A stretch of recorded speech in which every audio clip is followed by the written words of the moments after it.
Hello guys, this is Gameplays, I'm Fabio Pisco and welcome to my channel. And I know that you haven't been waiting for this video, but the reason I took so long to make this video is because I was sick. I am sick. You can notice on my voice that I can't even speak properly. I lack air and it's due. I was kind of having a cold mixed with some allergies and so on. But that doesn't mean that I didn't test FSR3, because I did. And I have to tell you right away, sadly, that FSR3 kind of disappointed me. And let me just tell you some things because they are very important for what follows next. The first thing is that FSR3, the frame generation, not the upscaler, the frame generation does not support VRR/FreeSync/G-Sync. What? It's 2023. Variable refresh rate has been a thing and a very valuable and kind of a must-have thing like for almost a decade till now. And AMD just can't go, poof, we don't care about VRR, we don't care about our own FreeSync, and well, let's just make frame generation not work with FreeSync at all. I mean, it works, but it doesn't work as it should. So it doesn't work optimally. For example, if you have a FreeSync monitor, if your game is at 75 FPS, let's say, the monitor will go to 75 Hz. If your game is at 80 FPS, the monitor will go to 80 Hz.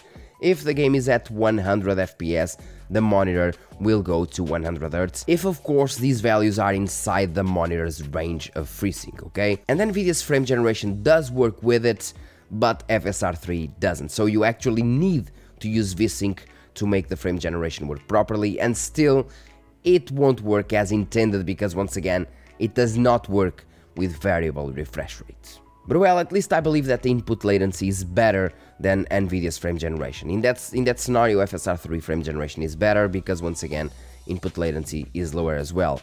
But at the same time, it will feel way worse than NVIDIA's frame generation because it doesn't support VRR, and I know what I'm talking about because I used it a lot in Cyberpunk 2077 with the 4070 Ti. And I did find a lot of interesting things, but I guess I'll just show them while gaming, while showing you the gameplay, because it's way better for you to watch it this way. So yeah, let's go, but before, let's just give some seconds to today's sponsor. Today's video sponsor is GVG Mall, bringing you all the software deals you need, like Windows 10, Windows 11, Office 2021 with a new Windows 11 design, and even Windows Server 2022. For all of these, you can use my SKG discount code for 25% off, getting a Windows 10 serial key for only $16. Then use the key on your Windows settings and you'll have an activated system. And now here we are running Forspoken, which is the first game I'm gonna test in this video. Let's disable the FSR3. We're running Forspoken and we're running, basically it's got some custom settings, but it's basically maximum settings, so high, ultra high on the textures, no FSR. The only thing that it is not at max settings is the model detail level, because it actually doesn't make anything relevant to the visual fidelity, and the performance is much better. For example, we're now at 69 FPS. If I put the detail level too high, it goes to 62 FPS, and the difference in visual fidelity is basically none in real gameplay. So it is worth to use it at standard because the FPS numbers are higher. As for this, motion blur is off and everything is to the maximum, also using ray traced shadows and ray traced ambient occlusion, okay? So this is it. Now running, for example, at 71 frames. Okay, 71 frames, everything smooth, as it should, at least for 71 frames. Okay, everything going well. In this exact part we're hovering, let's say 70 FPS. So 70 FPS, going now and using, for example, native AA, which is one of the new things with the Fidelity FX Super Resolution. Now you have native anti-aliasing. So native AA it's not any kind of upscaling. It's basically just using the anti-aliasing option that the upscaling algorithm offers to just serve as an anti-aliasing instead of upscaling. So instead of using the temporal upscaling, temporal AA here, you're using the AA anti-aliasing from the FSR algorithm, okay?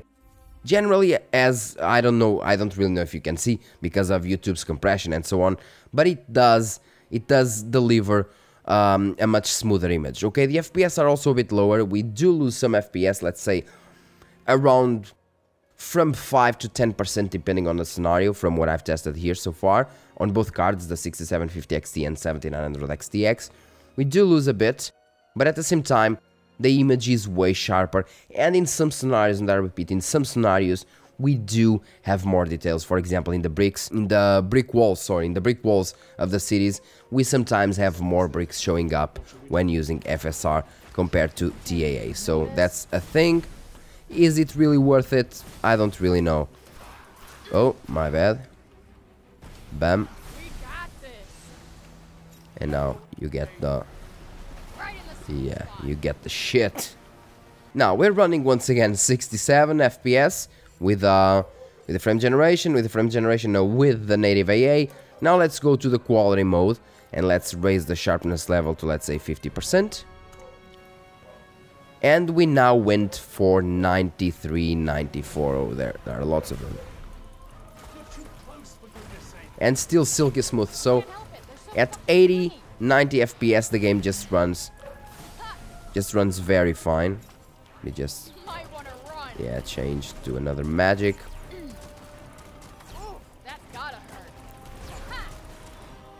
Yeah. So 90, 80, 90 FPS. It does. Bam. You dead.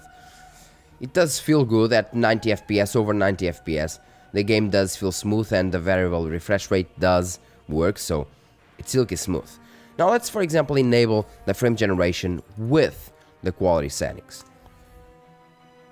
Isn't 180 FPS, so we went for basically double the frames that we had before, but frame generation isn't enabled. VSync isn't enabled, I believe. Yeah, we need to enable VSync for things to work properly, and now we have stable 160 FPS. Now, if you look at the frame time, that's one of the things that FSR3 frame generation brings. The frame time is a complete mess up. Oh, come on. So, since we're using VSync and we're running at 160 FPS because it's the maximum of my monitor, and they don't stop coming, things are smooth, and I won't lie, they actually feel much better than using 90 FPS alone. So frame generation is doing a very good job here, from 90 to 160 FPS, and if I wanted, it could go up to 180 FPS. So it does look good and it does feel smooth. We still have some motion artifacts, for example, there in the letters.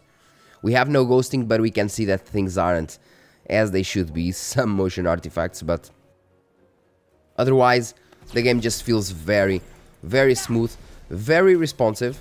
Okay, the latency is not that bad, and once again the game feels smooth even though the frame times are a crap. Now what you can do for the frame time is just go, for example, to the Riva Turner statistics server and lock the frames to 160. Okay, you just go there, lock the frames to 160, and we actually have a flat line. Let's see. Now I don't believe that I have the desktop recording feature enabled, so you maybe you didn't see the RTSS. Oh, and now we have the stutters.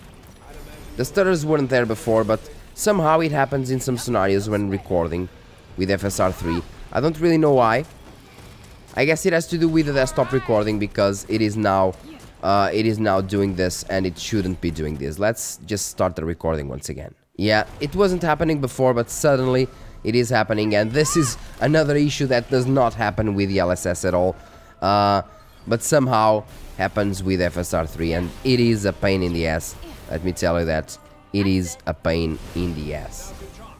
I mean, as soon as you disable the recording, it goes away. It's just a bug. And now finally, just to finalize Forspoken, we're going back to the native AA, and the native AA option once again brings you to the 69 FPS. So before taking off the recording problems that we had, of course, those frame spikes, those huge frame spikes, and taking off RTSS settings once again, we have around 69, 70 FPS with the native AA settings. As you can see, NAA. Now let's try NAA with frame generation. So we go from 60s to 130, 134. Now, it still feels smooth. It still feels smooth because it's 130. But as soon as I go below that, as soon as I go below 120, and I don't really know why, but I found that it is over 120 that things get worse.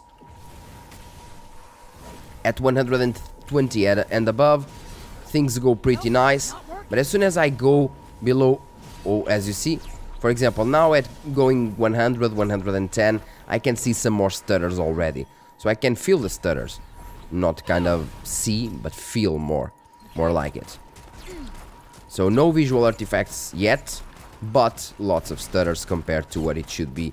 Because if you're running 120 average FPS, it should be silky smooth, but it isn't, because once again, it doesn't work with variable refresh rate, which is a bummer. 120 FPS, I can already see that it isn't as synced as it should be with real 120 FPS, but yeah, I guess it isn't bad, I guess.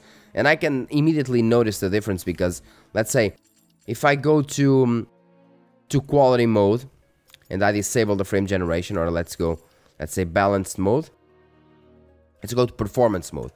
If I go to performance mode, let's not care about the quality, let's just go to the FPS. For example, we have 120 FPS, and the real 120 average FPS feel much smoother. So comparing to the 120 FPS with frame generation, yeah, the real engine produced 120 FPS are much better. They feel much real and much more, let's say, connected. It's just a completely different, yeah, completely different experience. Once again, let's just to finish this game, let's try quality with frame generation. Yeah, it feels good. So we have 40 FPS over the 120 that we had before. And I won't lie, it feels good, but it just doesn't feel as good as real 120 FPS. And I believe that frame generation from NVIDIA does a way better job here. Mostly because, once again, it supports FreeSync and G-Sync. Yeah. Now with Immortals of Aveum, and I must tell you that Immortals of Aveum behaves way better, at least with my card, way better than Forspoken with FSR3. Just works way better there. Much smoother and so on. By the way, in terms of graphics, we're running the maximum settings we can. So everything put to ultra, where it can be at ultra. And at 1440p ultra wide, for example, we're already having, let's say, as you can see here, 90, 94, 95 FPS. Which is perfectly understandable. This game has texture loading issues, sadly. Now, let's try, for example, the native AA. Without the frame generation, and we do have an over sharpened image. That's why I don't really like the FSR in this game, but that's another story. So that's the game's implementation, but we do lose FPS with native AA once again, and it's from 5 to 10%, like I told you before. Now let's try native AA with the frame generation. Now from native AA to the frame generation, we go to 140 FPS. And I can tell you that even at 130, like we're having now, 130, in this game, the FSR3 implementation, mostly the motion, the frame generation is much better. I mean, I can tell you right away that it feels much smoother, much better, and once again, VSync is enabled, than with Forspoken. We still have some motion artifacts, of course, only a little bit of them. But it is much better. It definitely is much better than the much better than the Forspoken implementation. But that game is kind of broken alone, so it's nothing new with the FSR implementation being broken as well. So yep, it's done. So now we have Immortals of Aveum once again, and even with native AA, we have once again 140 average FPS with the frame generation, which is a lot. As soon as we go, of course, to the quality option, we go to 160 locked. And the reason why you see 160 locked with much better frame times here, is because the card is able to push much more than 160 Hz. But since we're using VSync of course, to lock to 160, and the frame generation is basically not pushing to its max, what happens is that once again, oh, as you can see, when we get to harder parts, the frame timeline goes higher, gets bigger, and that's once again because the frame generation needs to work more, and when the frame generation needs to work more, this happens. Okay, it is coming. Yeah, do your job, man. Here we go. Bam. Now, once again, what we can do is go to RTSS, Rivet Tuner Statistics Server, and if the game starts crashing now with the recording is because I went to the desktop like I told you before, but let's try again. Let's go to the desktop, Rivet Tuner Statistics Server, and let's limit to 160, which is once again my monitor's refresh rate. Bam! And as you can see now, we have a flat line with 160. Instead of having all those frame times, those messed up frame times, we do have a flat line, 160 frames, and I must tell you that it feels much better in this game, particularly in this game. It feels much better, but really much better to have the... Oh, that's a big guy. Yeah, boy. Oh, chill, boy. Bam. Take one for the team. Bam. Let's now use the Z. So the game just feels much better, not even comparable when using the frame generation. It's a completely different experience. In Forspoken, I did feel that 120 average FPS were just much better, but in this game, the implementation is way different, and it is definitely much better than when using... Chill out, dude. Bam. Than when using the normal FPS numbers. So once again, 160 locked. If we go and we disable the frame generation, we go frame generation disabled, and we automatically go to 100 FPS. Yeah, let me just adjust that. Bam. Oh. Chill out, boy. Bam. Bam. Now I need health. These guys are tougher than they look. Yeah, once again, 85 are okay, but we can just get a much better experience. Bam. Almost 160. Yes, definitely way smoother. Definitely way smoother. Going from 85 there to 160 does make the difference. It's like day and night. While in Forspoken the difference wasn't really that much, at least in my opinion, of course. Interesting how the game's implementation can make the difference. So basically what I mean with this is that it also depends on the game optimization. While in Forspoken the difference was not that big, I actually preferred using just FSR in Forspoken. In here things are just different.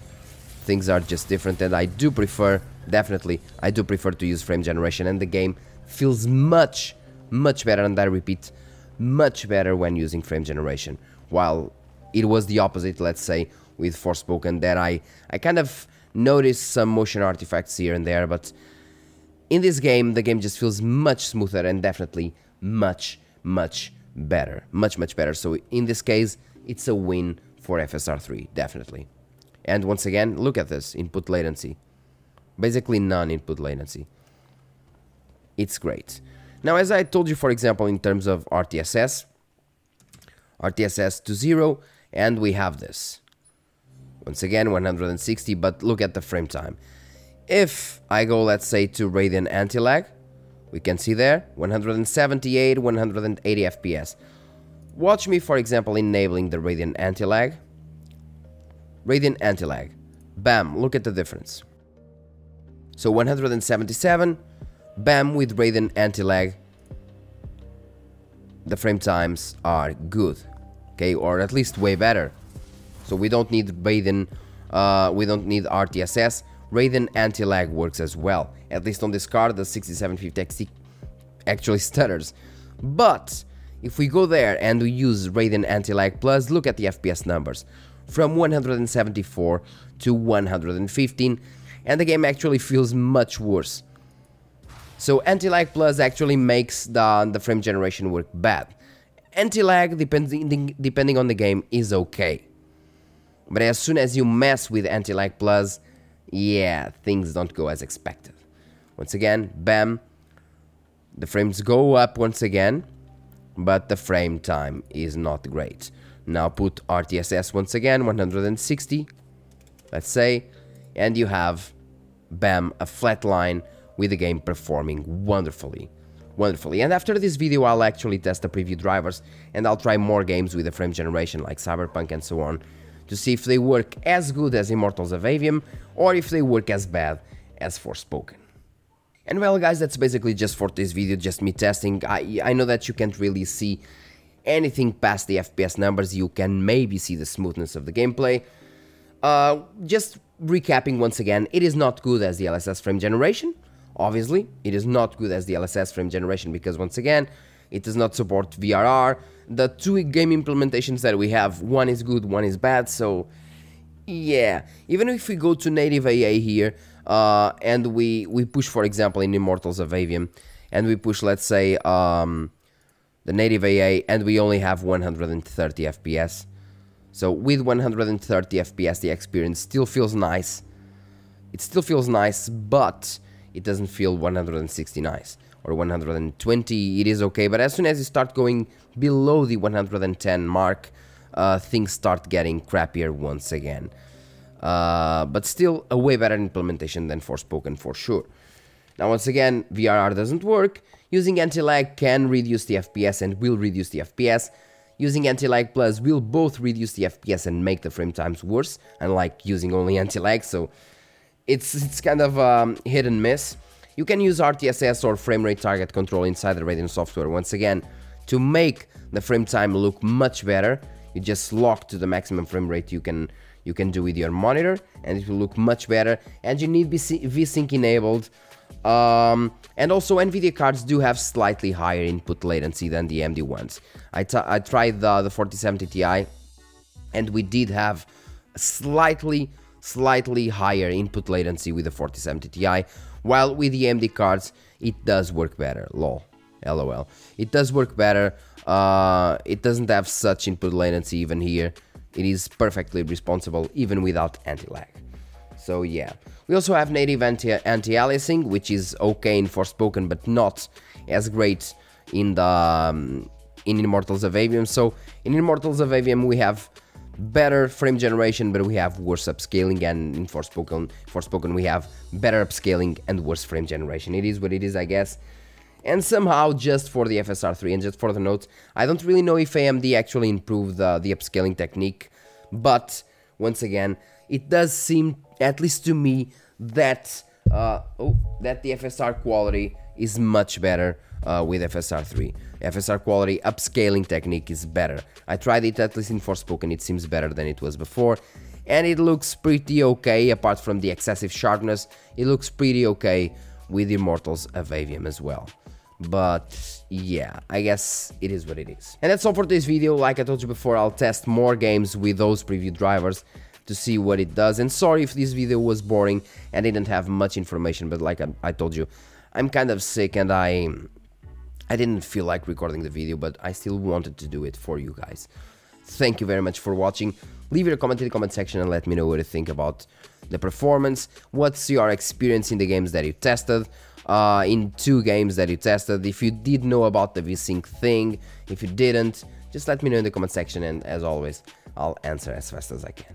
Thank you very much for watching and see you in the next video, guys. Cheers.